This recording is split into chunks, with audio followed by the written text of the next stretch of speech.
O ministro da Educação esteve aqui em São Paulo, esteve na zona noroeste, né, ali na Vila Brasilândia, inaugurando, sendo feito um convite ao ministro para inaugurar o campus do Instituto Federal de São Paulo, ali na Vila Brasilândia. Deve se chamar Campus Noroeste.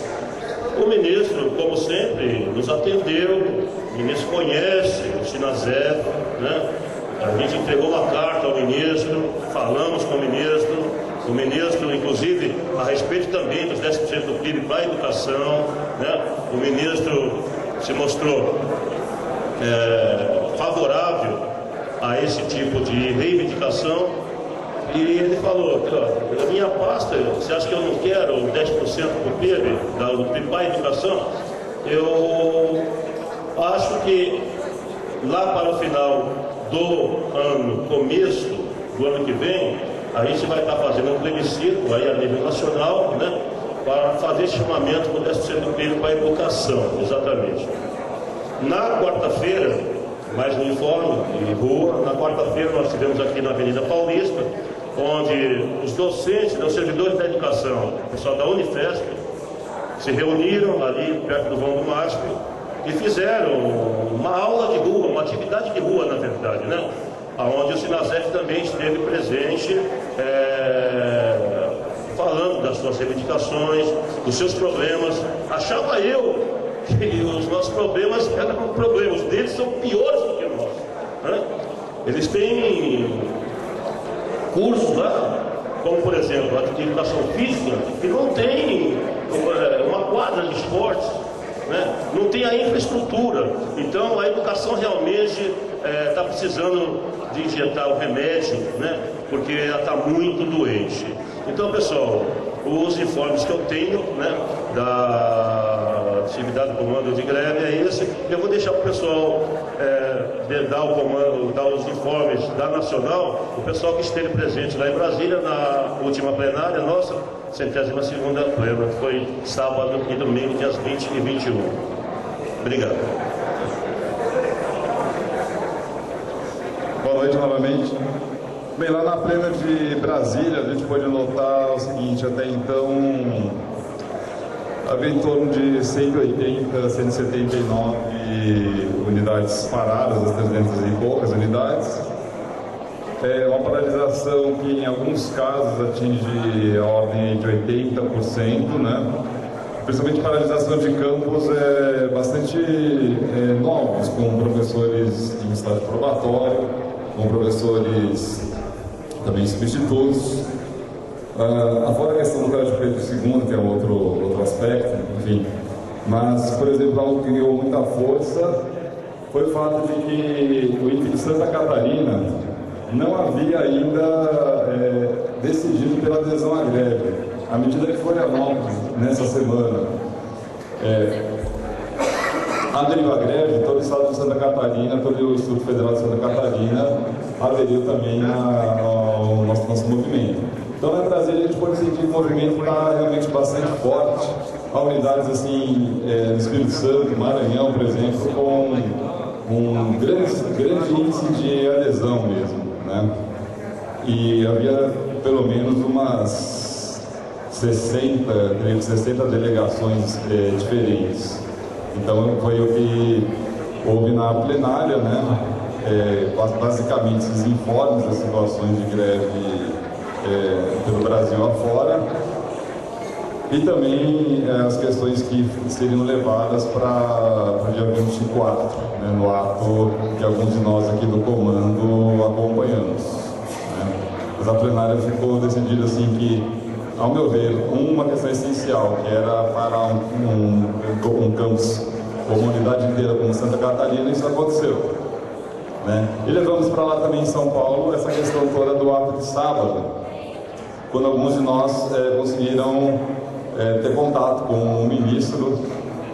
Ele se mostrou aberto ao diálogo, porém, isso é um fato que foi falado lá na plenária de Brasília, né? Uma negociação via o PROIFES, não via sindicato, via pelo Sinazep. o que foi, obviamente, um motivo assim, de bastante descontentamento lá na Assembleia, na plenária, na plena em Brasília.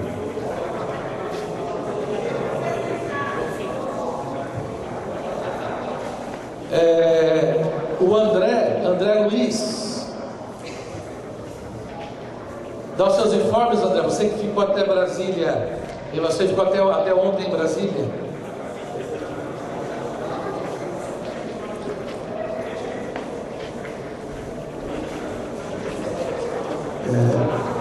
Depois da análise de conjuntura a gente repassa mais detalhes. O que aconteceu? A passeata teve em média de 20 mil pessoas lá em Brasília, muito forte.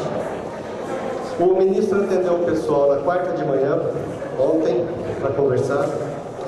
Na terça à tarde, eu e a Lúcia estivemos lá no chefe de gabinete, né, do ministro, do Ministério da Educação. Até o chefe de gabinete, o Leonardo, disse que a gente queria falar com o ministro. Eu falei, não. Por que não? Vamos tentar resolver com o chefe de gabinete a resolução 270 e as 30 horas, os técnicos. O ministro está vindo toda semana para São Paulo, todo final de semana, porque ele mora aqui. E agora mais ainda com atividades. Então o que eu disse? Se for o caso de falar com o ministro, vamos nós todos, o comando de greve, conversar com o ministro. Convidamos ele para conversar com quem queira, né? Não só eu e a Lúcia. Então ficou acertado isso. Aí ele pediu os documentos, a portaria 270, a resolução 270, a portaria 1535 e a 2158. A folha de trabalho docente. E ele vai começar a estudar. Eu falei para ele, legalmente, pode ser que esteja tudo certinho, mas moralmente não está, porque foi criado duas comissões e as duas foram desmoralizadas. Não se aceitou os documentos. Então o que tinha para passar rapidinho é isso. Aí na análise de conjuntura a gente passa mais coisas para vocês. Eu gostaria que alguém desse informe sobre a situação dos administrativos aqui no Campo São Paulo. Eu tenho informe de Brasília também, eu sou de Brasília.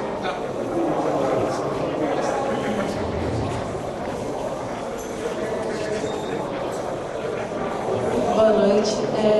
Como o Irani informou, essa semana nós tivemos adesão de alguns setores, dos administrativos de alguns setores da greve. Isso depois de 2 ou 3 reuniões, né, acordando como seria feito. Então ficou definido que as atividades essenciais seriam mantidas, nada vai ser, nenhum trabalho vai ser prejudicado com isso. Qual foi a forma de atingir, né? Foi com relação ao atendimento. Ao invés de se atender o dia inteiro, manhã, tarde e noite, ficou estabelecido um período de atendimento vespertino. Essa é a forma de adesão que nós acordamos. A princípio, de acordo com o diretor, ele não estava sabendo dessa mobilização nem da adesão dos técnicos. Foi até levantada a questão se deveria ter sido informado para os diretores que os administrativos estariam aderindo à greve. Ora, o ofício que foi encaminhado, 057, dizia: os servidores estarão em greve a partir do dia 1º de agosto. Acabou. Não estava escrito que era docente. Então, se fosse assim, a cada adesão teria que ter um documento para informar que o servidor está aderindo. Enfim, na terça-feira, o diretor de ensino encaminhou um memorando a todas as suas áreas, pedindo que fosse informado o percentual de servidores que aderiram à paralisação, à greve. E, por fim, ainda disseram que, numa hipótese, ainda informou numa hipótese de a greve ser julgada ilegal, deveria ser passado nominalmente a listagem dos servidores e que estes deveriam repor ou ser descontados desses dias. Em primeiro lugar, se eu não estou enganada, nenhum coordenador de área recebeu um documento parecido pedindo que fosse informado quantos docentes estão em greve. Eu acredito que não teve isso. Então, por que essa questão com os administrativos? Em segundo lugar, os administrativos eles não estão deixando de cumprir as atividades essenciais. e estão aqui às 9 horas. Então, como que vai julgar? Você tem que repor 200 horas, você tem que repor 10. Como vai ser feito isso? Então, primeiro, que ação que a gente vai tomar? Uma ação para sair daqui da Assembleia com relação a essa retaliação. Porque, no meu entender, isso é para desmobilizar e desmotivar que não se entre mais em greve, nenhum administrativo, e quem esteja não permaneça. Os alunos pedem que se anuncie, né, que a reunião que estava marcada para cá foi transferida para a sala 328. Era para ter anunciado já às 7h30, né, agora que eu vi que já passou do horário. Tá? Então, os alunos que estavam esperando a atividade aqui, certo? A atividade, a reunião, a assembleia, vai ser na sala 328. Professor Valério Arcari.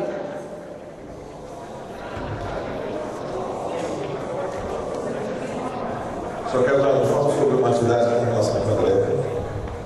Vocês sabem que na pauta da greve está a campanha dos 10% do PIB da educação. Mas nós nunca discutimos isso de forma mais consistente. Então, vou ser mais breve se der, porque é um complexo. Existe, em votação do Congresso Nacional, a expectativa é que seja feita essa votação até o final deste ano. Não se sabe se vai ser possível. O Plano Nacional de Educação. Não se sabe se vai ser possível, porque há 3.000 emendas ao Plano Nacional de Educação. O Plano Nacional de Educação, para o período 2011 a 2020, ele estabelece quais são as metas, para todas as esferas de ensino no Brasil.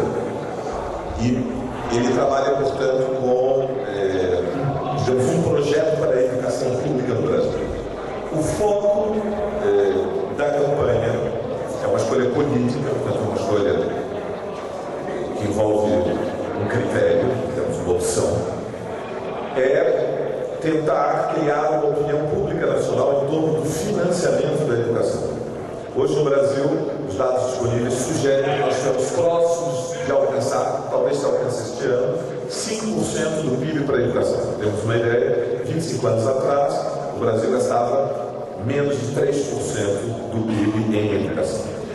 O governo apresentou no Plano Nacional de Educação a proposta de atingir até 2020 7% do PIB para a educação. A Conferência Nacional de Educação, que o próprio governo tinha convocado e que se realizou no ano passado, estabeleceu um plano mais ambicioso, um plano de 7% em 2011, primeiro ano do mandato da Dilma, e 10% até 2014, último ano do mandato da Dilma.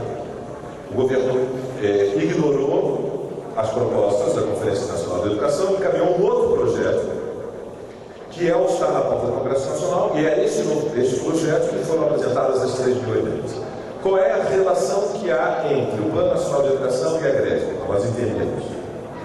Há uma relação direta, porque o financiamento da educação envolve, dentro dele, são todos os planos de carreira.